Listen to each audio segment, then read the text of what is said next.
الحمد لله نحمده ونستعينه ونستغفره ونؤمن به ونتوكل عليه ونعوذ بالله من شرور أنفسنا ومن سيئات أعمالنا من يهده الله فلا مضل له ومن يضلله فلا هادي له ونشهد أن لا إله إلا الله وحده لا شريك له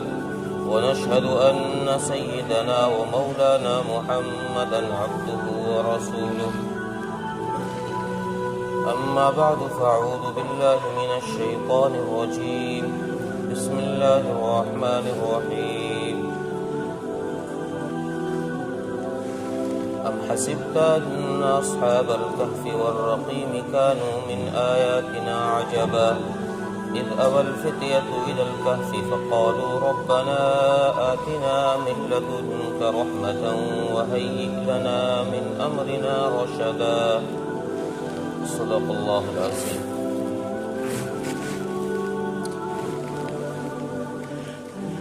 محترم غیر نوجوان دوستوں بھائیوں،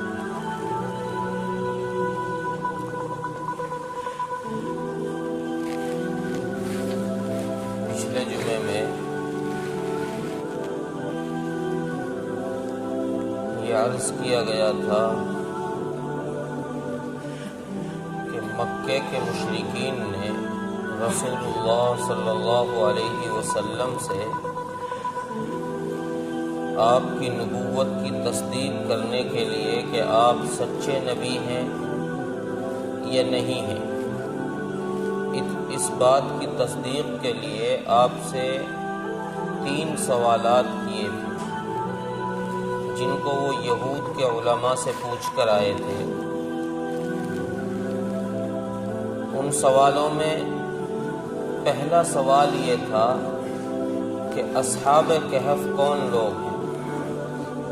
تو اللہ تبارک و تعالی نے اپنے حبیب صلی اللہ علیہ وسلم کو اس کا جواب عنایت فرمایا اور سورہ کہف پوری نازل فرمائی کہ اصحاب کہف یہ کچھ نوجوان تھے، چند نوجوان تھے جن کو قرآن کریم نے 7 تک بتایا کہ یہ 7 لوگ تھے اور ایک ان کے ساتھ کتا تھا، اور یہ 7 لوگ اللہ کی وحدانیت کو بچانے کے لیے، اللہ کی وحدانیت کا اقرار کرنے کی وجہ سے ان کی قوم چونکہ موحد نہیں تھی، مشرک تھی، اس مشرک قوم سے الگ ہو کر اپنا ایمان بچانے کے لیے پہاڑوں میں چلے گئے، اور اللہ تبارک و تعالی نے پھر ان کو ایک غار میں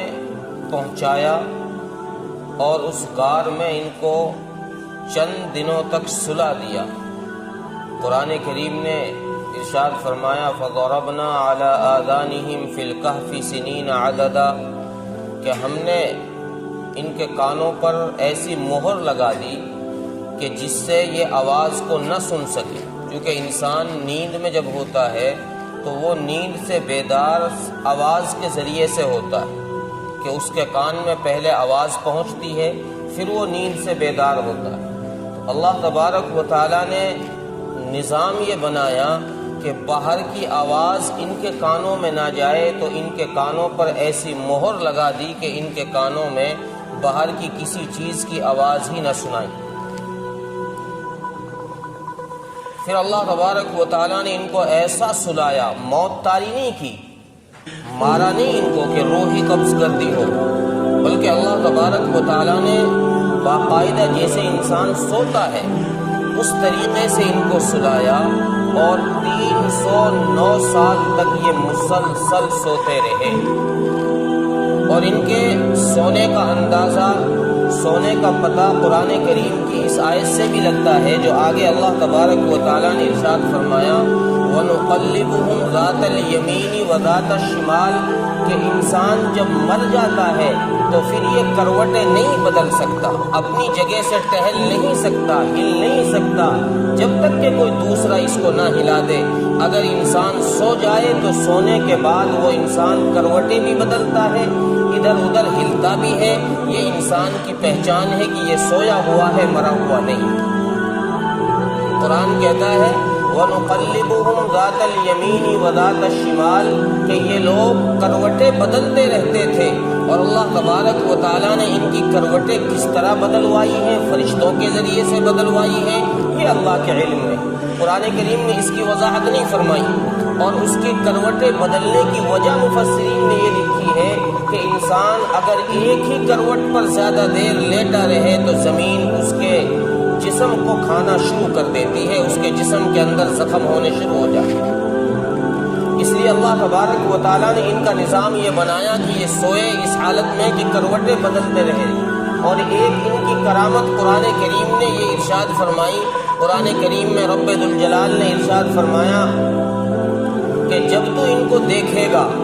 ان کا سونے کا انداز ایسا اختیار کیا، عموماً انسان آنکھیں بند کر کے سوتا ہے، بہت کم لوگ ہوتے ہیں جن کی آنکھیں سونے کی حالت میں کھلی ہوئی ہوتی ہیں۔ اللہ تبارک و تعالیٰ نے ان کے سونے کا نظام ایسا بنایا کہ ان کے کتے کی آنکھیں بھی کھلی ہوئی تھی جو باہر دروازے پر سویا ہوا تھا، اور ان کی آنکھیں بھی کھلی ہوئی تھی کہ یہ جو اندر سوئے ہوئے تھے، کہ جو آدمی ان کو دیکھتا، جو آدمی ان پر نظر ڈالتا، وہ یہ سمجھتا کہ یہ جاگے ہوئے ہیں، سوئے ہوئے نہیں ہیں، اور وہ پیٹھ پھیر کر گھبرا کر بھاگ جاتا۔ یہ اللہ تبارک و تعالیٰ نے اس انداز سے ان کو سلایا، اور پھر جس غار میں ان کو سلایا ہے اس غار میں اللہ تبارک و تعالیٰ نے وہ غار ایسی بنائی کہ اس غار میں ڈائریکٹ نہ تو سورج کی طلوع کے وقت میں روشنی پڑتی ہے، نہ غروب کے وقت میں روشنی پڑتی ہے، بلکہ دونوں وقت میں، سورج نکلے اس وقت بھی اور جب سورج ڈوبے اس وقت بھی، دونوں وقت میں سورج ان کی غار کے دائیں اور بائیں جانب سے ہو کر نکل جاتا ہے۔ جب طلوع ہوتا ہے تو دائیں جانب سے، منہ کی جانب سے نکل جاتا ہے، اور جب غروب ہوتا ہے تو بائیں جانب سے، پیچھے کی جانب سے نکل جاتا ہے، جس سے ڈائریکٹ روشنی نہیں پڑتی۔ اگر سورج کی ڈائریکٹ روشنی پڑے تو اس سے بھی انسان کے بدن کو نقصان پہنچ جاتا ہے۔ اللہ تبارک و تعالیٰ نے ان کو سلایا، ثم بعثناہم، پھر ان کو دوبارہ بیدار کیا۔ 309 سال سلانے کے بعد سرکار دو عالم صلی اللہ علیہ وسلم نے مکے والوں کو یہ تفصیل بتائی جو آپ پر نازل ہوئی، کہ وہ لوگ وہ تھے جن کو 309 سال سلایا، سلانے کے بعد پھر اللہ تبارک و تعالیٰ نے دوبارہ بیدار کیا۔ اب یہ بیدار ہونے کے بعد ایک دوسرے سے سوال کر رہے ہیں، ایک دوسرے سے پوچھ رہے ہیں بھائی کتنے دن سوئے؟ کوئی کہہ رہا ہے کہ بھائی ایک دن سو گئے ہوں گے۔ ایک گروہ نے جواب یہ دیا کہ بھائی ہمارے سونے کے علم کو اللہ ہی جانتا ہے، ہمارا سونے کا علم جو ہے اس کا علم اللہ ہی کے پاس ہے، ہمیں نہیں پتا ہم کتنی دیر سوئے ہیں، کتنے دن سوئے ہیں۔ اور تم ایسا کرو، اس بحث میں نہ پڑو، اور ہمیں بھوک لگی ہے، ایک ساتھی جائے اور وہ شہر سے جا کر اپنے لیے کھانا لے کر آئے، چونکہ ہمیں اب بھوک لگ رہی ہے۔ اب یہ اپنا سکہ لے کر، جو 309 سال پرانا ان کے پاس سکہ تھا، اس وقت کا روپیہ تھا، اس کو لے کر یہ چلا، اور اس کو جاتے ہوئے ہدایت دی ساتھیوں نے، اس کو نصیحتیں کی کہ بھائی دیکھنا، جب تم جاؤ، ایک تو چونکہ ہم ایمان والے ہیں، یوں ہی حرام روزی کہیں سے اٹھا کر نہ لے آنا کہ جس کا دیکھا اسی سے خرید کر لے کر آ گئے، نہ حلال کی تمیز کی نہ حرام کی تمیز، کسی میں کوئی فرق ہی نہ ہو۔ برزق منہ ولیتلطف،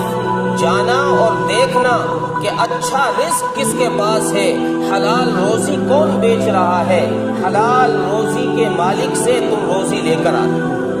جس کی دکان پر دیکھو حلال ہے اس سے تم اپنے لیے کھانا لینا، اس سے تم اپنے لیے سامان خریدنا، اور دیکھنا ذرا احتیاط کر کر جانا، چونکہ ہم لوگ بھاگے ہوئے ہیں، قوم ساری مشرک ہے، اب ان کو نہیں پتا کہ اتنا لمبا زمانہ گزر گیا ہے، پیچھے کیا حالات بدلے ہیں، یہ سمجھ رہے کہ ابھی ایک دن ہمیں گزرا ہے اور حالات وہی ہیں، قوم مشرک ہے، بادشاہ مشرک ہے، لوگ بتوں کی پوجا کرتے ہیں، حالات وہی ہیں، اس لیے اپنے ساتھی کو سمجھا کر بھیج رہے ہیں وَلْيَتَلَطَّفْ وَلَا يُشْعِرَنَّ بِكُمْ أَحَدًا، دیکھنا کوئی تم پر نظر نہ کر لے، کوئی شک پیدا نہ ہو جائے کسی کو، کہیں ایسا نہ ہو کہ پتہ چل جائے ہم جس مقصد سے غائب ہوئے تھے اپنی جان کو بچانے کے لیے کہیں پھر سے جان پر مصیبت نہ آ پڑے، اس لیے بہت احتیاط سے جانا۔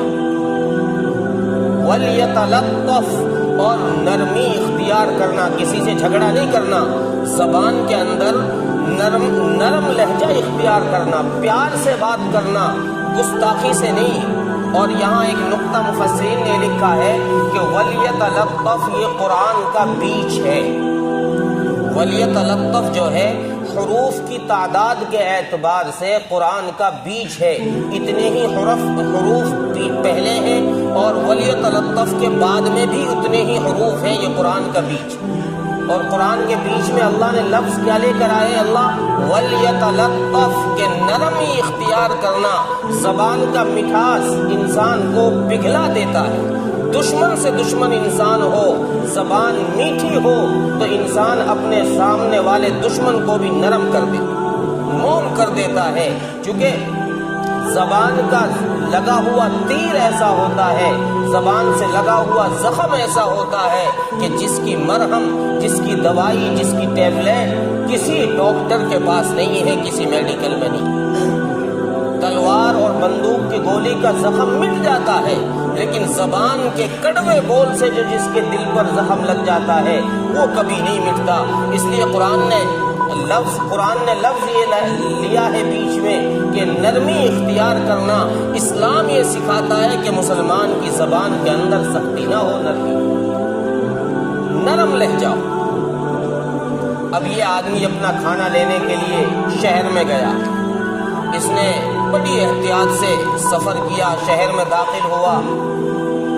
اور شہر کے لوگوں میں گھوما پھرا، اس نے دکانیں تلاش کی، چونکہ حالات سارے بدلے ہوئے تھے، راستے بدلے ہوئے، مکانات بدلے ہوئے، یہ پریشان ہوا، بڑی مشکل سے اسے کوئی پڑھا لکھا سا آدمی نظر آیا ہوگا کہ ہاں بھائی اس کے پاس حلال روزی مل سکتی ہے، اس کی دکان پہ ٹھیک کھانا مل سکتا ہے۔ یہ اس کی دکان پہ گیا اور اس نے وہ سکہ جو اس کے پاس تھا 300 سال پرانا، وہ اس نے نکال کے دیا کہ بھائی مجھے کھانا دے دو۔ اب وہ آدمی دکاندار اس سکے کو دیکھے، اس کی شکل کو دیکھے، یہ تو 300 سال کا زمانہ گزر گیا نا، 300 سال میں تو حالات کیا سے کیا بدل گئے۔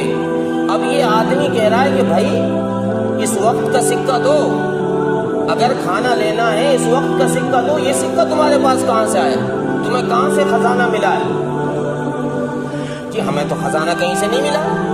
یہ تو سکہ ہمارے پاس تھا اور ہم کھانا لینے کے لیے آئے ہیں۔ دکاندار نے بتایا کہ بھائی یہ سکہ تو 300 سال پرانی حکومت کا ہے، پرانے دور کا ہے، تم کہاں سے لے کر آئے ہو؟ اس نے اس کو پکڑ لیا، یہ تو معاملہ کوئی گڑبڑ ہے، یہ آدمی کون ہے، اتنا پرانا سکہ، اتنا پرانا پیسہ لے کر آیا ہے۔ بہرحال اس نے اپنے حالات بتائے تو اس دکاندار نے بتایا کہ بھائی اب حالات وہ نہیں ہیں، جس دور میں جس زمانے میں تم نکلے تھے اس وقت مشرک بادشاہ تھا، اب اللہ نے حالات تبدیل کر دیے ہیں، اب واحد بادشاہ ہے، اب تمہیں گھبرانے کی ضرورت نہیں ہے۔ اب بادشاہ کے پاس ان کی بات پہنچی، اور چونکہ مفسرین نے لکھا ہے کہ جو بادشاہ جس کے زمانے میں دقیانوس کے زمانے میں یہ لوگ نکلے تھے غار کے لیے، اس دقیانوس نے ان 7 آدمیوں کے حالات، ان کی کیفیت سب ایک تختی میں لکھ کر اپنے خزانے میں رکھ رکھی، اور وہ خزانہ بادشاہوں پر یوں چلا رہا تھا۔ جو اس دور کا بادشاہ تھا اس نے بھی اس تختی کو پڑھا تھا کہ بھئی ایسے ایسے لوگ تھے، وہ نکلے تھے اپنے ایمان کو بچانے کے لیے، قوم سے الگ ہو گئے تھے، تو اس بادشاہ کو بھی ان کی تلاش تھی۔ جب پتہ چلا کہ یہ وہ لوگ ہیں، چونکہ بادشاہ مسلمان تھا، اس نے ان کا بڑا اکرام کیا، بڑی عزت کی، بڑی قدر کی نگاہ سے دیکھا کہ یہ کتنے اللہ والے لوگ ہیں، اپنے ایمان کو بچانے کے لیے اپنا سب کچھ قربان کر کے جنگلوں میں نکل گئے، اور اب اللہ نے کرم یہ فرمایا کہ دوبارہ سے ان کو زندہ کر دیا۔ اب سارے لوگوں کو، اس کے جو سارے لوگ تھے ان سب کو جمع کیا، سب کو اکٹھا کر کے ان کی عظمت، ان کی تعظیم، ان کی شان و شوکت، بادشاہ نے بڑا اکرام کیا۔ بہرحال وقت گزر گیا، یہ لوگ واپس اپنی غار میں گئے اور وہیں ان کا اللہ تبارک و تعالیٰ نے انتقال کر دیا، ان کی روح کو نکال لی۔ اب سلایا نہیں، ان کی روح نکال لی، اب یہ انتقال کر گئے۔ اب لوگوں میں یہ مشورہ ہوا کہ بھئی یہ بڑے معزز لوگ ہیں، اولیاء اللہ ہیں، بڑے نیک لوگ ہیں، ان کی پہچان کے لیے، ان کی تعظیم کے لیے کوئی ایسی علامت تو ہونی چاہیے جس سے پتہ چلے کہ ہاں یہ واقعی اللہ والوں کی قبر ہے، یہاں اللہ والے مدفون ہیں، کوئی ایسی علامت ہونی چاہیے۔ تو لوگوں نے فیصلہ کیا کہ ایسا کرو، اس غار کے پاس میں ایک مسجد بناؤ۔ قرآن کریم نے کہا لَنَتَّخِذَنَّ عَلَيْهِمْ مَسْجِدًا، کہ ان کی غار کے قریب ایک مسجد بنا دی گئی اس علامت کے لیے کہ یہ اللہ والوں کی پہچان، چونکہ مسجد میں نماز پڑھی جاتی ہے، اللہ کا نام لیا جاتا ہے، تو اس لیے وہاں مسجد بنا دی کہ یہ لوگ اللہ والے تھے، جن کے مزارات یہاں ہیں، جن کی قبور یہاں۔ دوسرا سوال، یہ پہلا سوال کا جواب نبی کریم صلی اللہ علیہ وسلم نے دیا۔ دوسرا سوال مشرکین مکہ کا یہ تھا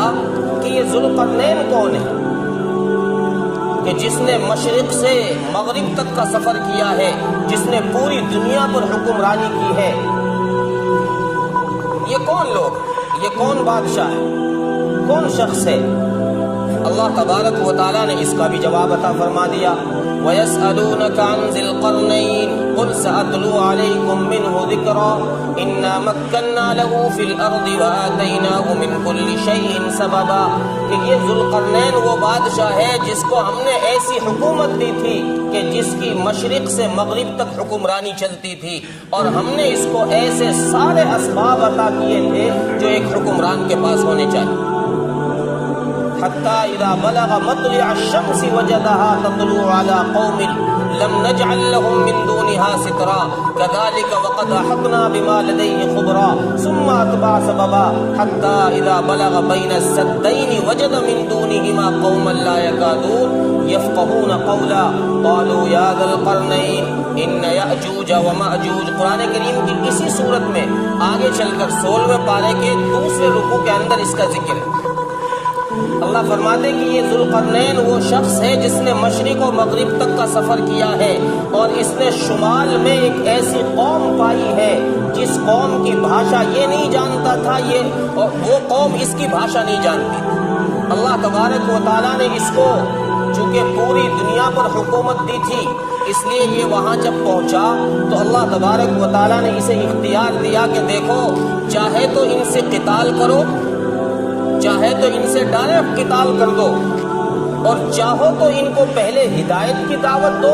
جو ایمان لے کر آ جائیں، تمہاری بات تسلیم کر لیں، ان کو چھوڑنا، باقی سے قتال کرنا۔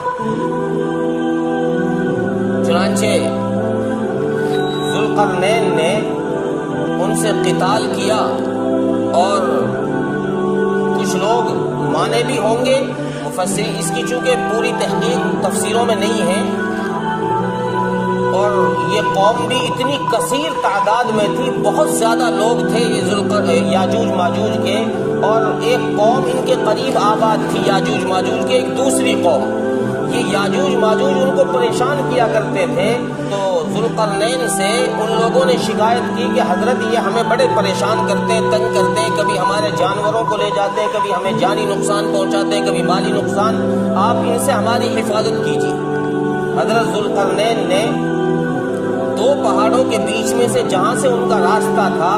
دو لوہے کی بڑی بڑی پلیٹیں منگوائی اور ان کو دیوار کی طرح پہاڑوں کے بیچ میں کھڑا کر دیا، بیچ میں اندر ان میں لکڑیاں بھری، اور ان کے اس لکڑیاں بھرنے کے بعد ان میں ایسی آگ لگائی کہ وہ لوہے کی تختیاں پگھل کر آپس میں ایک دوسرے میں مکس ہو گئی، وہ دیوار کی طرح سے ہو گئی، اور پھر اس کے بعد اس دیوار کے اوپر جو تھوڑے بہت سوراخ رہ گئے تھے، حضرت ذوالقرنین نے ان قوم کے لوگوں سے کہا کہ ایسا کرو، یہ دیوار اور مضبوط ہو جائے گی، تم ایسا کرو، تانبا پگھلا کر کے لاؤ، اس کو اس پر ڈالو جو سوراخوں میں چلا جائے گا، تاکہ یہ مضبوط دیوار ہو جائے، پھر یہ تمہیں نقصان نہیں پہنچا سکتی۔ چنانچہ حضرت ذوالقرنین نے وہ دیوار ایسی مضبوط کی، اس یاجوج ماجوج کو وہاں ایسا بند کیا کہ وہ آج تک بھی نہیں نکلے، اور مفسرین نے لکھا ہے کہ یہ قوم روزانہ اس دیوار کو چاٹتی ہے اور ذرا سا کر کے چھوڑ دیتی کہ کل اس کو چاٹ لے۔ اگلے دن خدا کی قدرت سے وہ دیوار پھر اتنی ہی ہو جاتی ہے جتنی پہلے تھی۔ ان کا یہ سلسلہ چلتا رہے گا اور قیامت سے پہلے، قیامت کے قریب یہ اس دیوار کو توڑ دیں گے، چاٹ چاٹ کے ختم کر دیں گے، اور پھر یہ زمین پر نکلیں گے۔ ان کی تعداد اتنی کثیر ہوگی کہ یہ جس سائڈ سے نکل جائیں گے اس سائڈ پر زمین پر کوئی چیز باقی نہیں چھوڑے، کوئی جاندار باقی نہیں چھوڑیں گے۔ یہ اگر سمندروں سے نکل کے چلے گئے تو سارا سمندر پی جائے، اور کوئی جاندار چیز زمین پر، حتیٰ کہ درخت تک کو یہ کھا جائیں گے، درختوں کو بھی نہیں چھوڑیں گے۔ ایسی قوم ہے۔ تو اللہ تبارک و تعالیٰ نے رسول اللہ صلی اللہ علیہ وسلم کو اس کا جواب عطا فرمایا کہ ان کا جو دوسرا سوال ہے، ذوالقرنین کون ہے، آپ ان سے کہہ دیجئے کہ یہ ذوالقرنین ہے۔ تیسرا سوال ان کا یہ تھا کہ روح کیا چیز ہے۔ ان دو سوالوں کے جواب تو اللہ تبارک و تعالیٰ نے بالتفصیل ذکر فرمائے، ان کی کچھ تفصیلات بتا دی، اصحاب کہف کی تفصیلات بتا دی، ذوالقرنین کی تفصیلات بتا دی۔ جب روح کا سوال آیا تو اللہ تبارک و تعالیٰ نے روح چونکہ ایک ایسی چیز ہے جس کی تفصیلات بتائی نہیں جا سکتی، اگر بتائی بھی جائے تو انسان کے سمجھ میں نہیں آ سکتی، ایسی لطیف چیز ہے روح، تو اللہ تبارک و تعالیٰ نے اتنا جواب دے کر چھوڑ دیا۔ وَيَسْأَلُونَكَ عَنِ الرُّوحِ، نبی جی آپ سے یہ روح کے بارے میں پوچھتے ہیں، آپ کہہ دیجئے قُلِ الرُّوحُ مِنْ أَمْرِ رَبِّي وَمَا أُوتِيتُم مِّنَ الْعِلْمِ إِلَّا قَلِيلًا، کہ روح تیرے رب کا حکم ہے، اور اگر تم اس میں اندر پڑھنا چاہو تو تمہاری سمجھ میں نہیں آئے گا، چونکہ علم تھوڑا سا ہے تمہارا۔ اللہ نے جو تمہیں علم دیا ہے، جس کے ذریعے سے تم روح کو سمجھنا چاہتے ہو کہ روح کیا چیز ہے، کہ جس کے نکلنے سے انسان مر جاتا ہے، جس کے ڈلنے سے انسان زندہ ہو جاتا ہے، یہ روح ہے کیا چیز؟ تو اللہ فرما رہے ہیں کہ ان سے آپ یہ جواب دے دیجئے کہ یہ رب کا حکم ہے، رب کا حکم ہوتا ہے تو انسان جی جاتا ہے، رب کا حکم ہوتا ہے تو انسان مردہ ہو جاتا ہے۔ اس کے علاوہ اگر تم اس کی غور کرنا چاہو گے، اس کی تحقیق کرنا چاہو گے، تو آگے اللہ نے فرمایا تم اس کی تحقیق نہیں کر سکتے۔ وجہ اس کی یہ بتائی گئی، وَمَا أُوتِيتُم مِّنَ الْعِلْمِ إِلَّا قَلِيلًا، کہ تمہارے پاس جو علم ہے جس کے ذریعے سے تم تحقیق کرنا چاہ رہے ہو، یہ بہت تھوڑا سا ہے، یہ ناکافی ہے، اتنے علم سے تم اس موت کی، اس روح کی تحقیق نہیں کر سکتے۔ تو یہ تین سوالوں کے جواب جب رسول اللہ صلی اللہ علیہ وسلم نے مشرکین مکہ کو دیے، اور ان کو ان سوالوں کے جواب کا جب علم ہوا تو آپس میں کہنے لگے یار بات تو صحیح ہو گئی، یہود نے کہا تھا کہ دو کے جواب دے دے تو، اور ایک کا جواب نہ دے پائے تو وہ رسول ہے، اس نے تو واقعی دو کے جواب تو بالتفصیل دے دیے، تیسرے کے بارے میں کہہ دیا کہ رب جانتا ہے اس کو، وہ رب کا حکم ہے، یہ تو اب نبی ہے، ماننا پڑے گا۔ ابو جہل کہنے لگا، ابو جہل ملعون کہنے لگا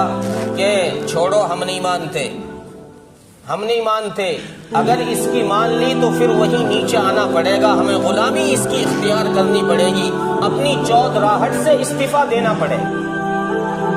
ہم جو چودھری ہیں مکے کے، ہم جو سردار ہیں مکے کے، اپنی سرداری کو چھوڑ کر محمد کی غلامی میں آنا پڑے گا اگر اسے نبی مان لیا۔ اس لیے بھلے ہی سچا ثابت ہو گیا ہو، ہم اس کی نبوت کا انکار کرتے ہیں، ہم تسلیم نہیں کرتے۔